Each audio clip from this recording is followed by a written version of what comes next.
Hello everyone, welcome back to my channel dito po sa aking munting kusina. Today's video guys ay magluluto tayo ng pinakbet ala Ilocana ni Meljen Movida Vlog. So bago ang lahat, hugasan po natin ang mga gulay para malinis siya guys. Nalulutuin. Ayan guys, at i-rinse natin. Yan guys, simple lang na gulay mga yan guys. So ayan guys, slice na natin yung mga sangkap. Yan yung sitaw, hiwain lang ng ganitong hindi gaano mahaba. Yan, simple lang pero masarap siya guys. Lutong Ilocana. Ayan, okra. Sinong mahilig dyan ng okra? Ito na po. Sa mga kaibigan ko dyan na mahilig mag-ulam ng pakbet, lalo na yung mga Ilocana, ito po, baka gusto nyo, may idea na po kayo. So ayan yung talong na maliliit, pero ang mahal guys sa palengke. Pero dahil gusto ko mag-ulam, kinaya ko, hindi ko tinignan yung kamahalan niya. So ayan guys, yung ampalaya na native, kung sa Ilocano pa iparyang balang. Kailangan natin tanggalin yung mga buto-buto niya kasi matigas. Yan, mahirap siya tanggalin kasi matigas, maliliit yung buto.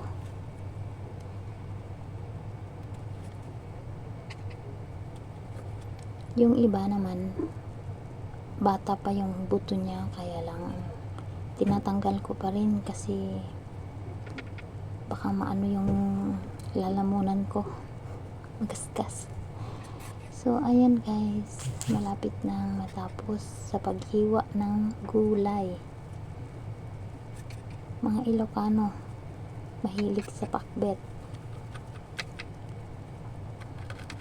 Ito po yung ulam ng mga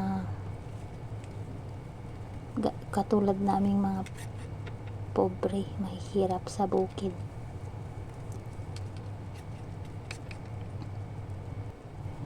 So ayan guys, lahat po. Ayan, tapos na ang pag-slice ng gulay. May isa pa pala na naiwan. Ayan guys, ayan, bata pa yung buto niya pero kailangan nating tanggalin.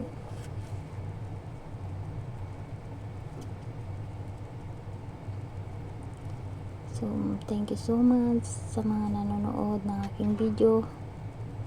Please subscribe at paki-click ang bell button para lagi po kayong updated sa aking videos. Ang videos ni Meljen Movida Vlogs na walang kwenta pero may natutunan po kayo.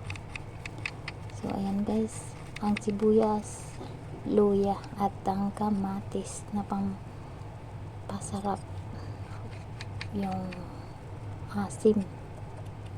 Ayan guys, so ayan, lahat po ay preparado na.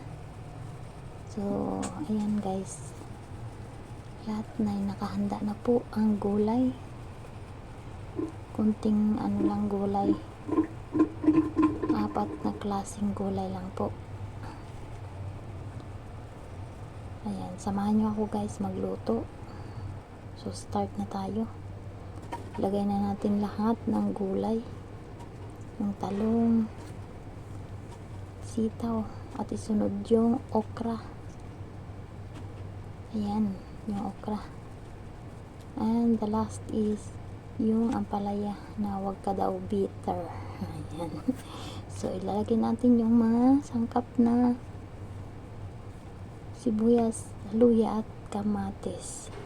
At hindi nawawala guys yung pangpasarap na giniling na karni at yung sangkap ng pangpasarap at pangpalasa. So yan po ang bagoong. Yan. At may magic sarap siya na konti. Ayan guys. At nilagyan ko na ng tubig. Tatakpan na natin at lulutuin na guys. So mabilis lang ito. Ayan, kumukulo na guys. Makikita na natin mamaya. Tadaan! Ayan guys ang ala pinakbet ni Melchin. Hindi siya gaano maalat guys kasi kailangan nating huwag maalat, yung katamtaman lang yung lasa. Ayan guys, luto na po at ready to serve na guys ang pinakbet na ulam for today. So ayan guys, thank you for watching. I hope you enjoy my videos today, and God bless everyone. Please subscribe and like and share, comment down below sa aking videos. Thank you for watching again. Love you guys. Bye bye.